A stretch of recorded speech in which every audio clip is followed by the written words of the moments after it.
Things are changing in Greenstone as a result of the shift from proposal to reality of the Greenstone mine.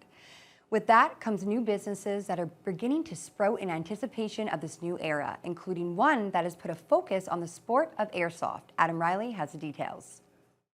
On a bright Saturday morning in a small wooded area west of Geraldton, customers of TAG Airsoft prepare for war, a BB war.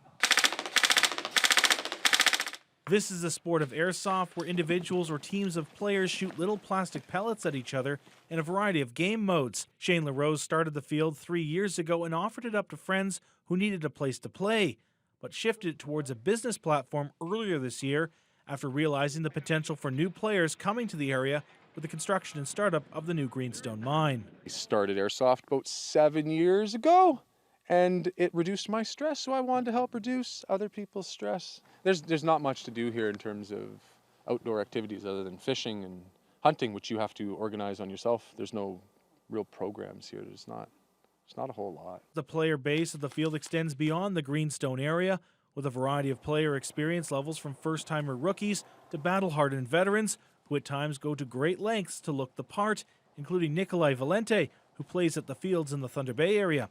He says a big draw for him is the sense of community and camaraderie the sport has, both on and off the field. They'll show up for our games.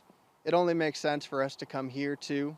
You sit down afterwards, you have some food and snacks, and you talk to each other, and you have just as good moments just sitting down wasting time after the game as you do in the middle of the game. But as events ramp up and business grows, there's a bit of a dark cloud hovering around the airsoft community, which is a piece of federal legislation called C-21, a bill that, as LaRose and Valente says is currently worded, would make airsoft guns prohibited and as a result would prevent new players from purchasing what they need to play, effectively putting LaRose and others in the industry out of business. You know, there'll be diehards that continue to play with their airsoft guns that they're allowed to have, but imagine finding BBs and everything else become harder and more difficult as businesses close down. I try not to worry about it, but yes, 100% worried. The way that everything was written was very vague, and it almost feels like it was made to be all-encompassing, and it feels somewhat like we're being thrown under the bus and just labeled as dangerous people over a hobby. And in the meantime, while C-21 makes its way through Parliament, the players and LaRose are hopeful that they will be heard when it comes to consultation. But in the meantime, as one player put it today, they'll continue to gear up and sling BBs. Adam Riley, TBT News. Hit! Hit! Thunder Bay Superior North MPP Lise Bourgeois is demanding that the Ford government double the amount of financial assistance offered through Ontario Works and the Ontario Disability Support Program. The province is set to raise ODSP slightly next month by 5%, or about $58, bringing the monthly total to just over $1,200. But there's no top-up at all for those receiving Ontario Works. Ontario Works recipients will receive no increase, with the government expecting them to live on $733 per month. Think about that, $733 a month. When pressed last week, the Minister of Finance refused to say whether he could live on such meagre rates. It is clear that the government members know it is not possible to survive with any dignity on these rates, but they choose to legislate people into poverty anyway. Will this government do the right thing, change course today, and double the rates for OW and ODSP? We're implementing the largest increase to ODSP in decades.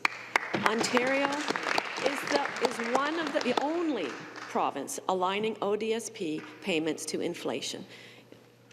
By aligning ODSP rates to inflation, we will help meet the future needs of individuals facing additional financial pressure. And that's not all. We also brought in the lift and care tax credits to support individuals with low incomes, and we brought in dental care to low-income seniors. Bourgeois, however, insists that the PCs need to do more. She also chastised the government for contracting out ODSP mail sorting services to a private company. OPSU, the union representing some Ontario public service workers, says the company has bungled the job, causing recipients' payments to be improperly delayed or suspended. The Trans-Canada Highway near Kenora was shut down just after the lunch hour last Monday, following a collision between a transport and a pickup truck hauling a camper. OPP say the crash occurred at Highway 17 turnoff to Sioux Narrows. Fortunately, the injuries to the two people in the pickup were minor, and Highway 17 reopened to alternating traffic that afternoon. Meanwhile, OPP continued to investigate a transport crash on Highway 102 last weekend. It happened at about 10:30 last Sunday morning near Thunder Bay. Police say the rig was the only vehicle involved, and it took out a large number of guardrails after it veered off the highway and flipped over into the ditch. The two occupants managed to escape the crash without any injuries. It's the second single vehicle transport accident at that spot along Highway 102 in the past 3 weeks. An OPP spokesperson says a decision on whether charges will be laid is still pending. And that wraps up this week's Northwest Newsweek. Thank you so much for joining us.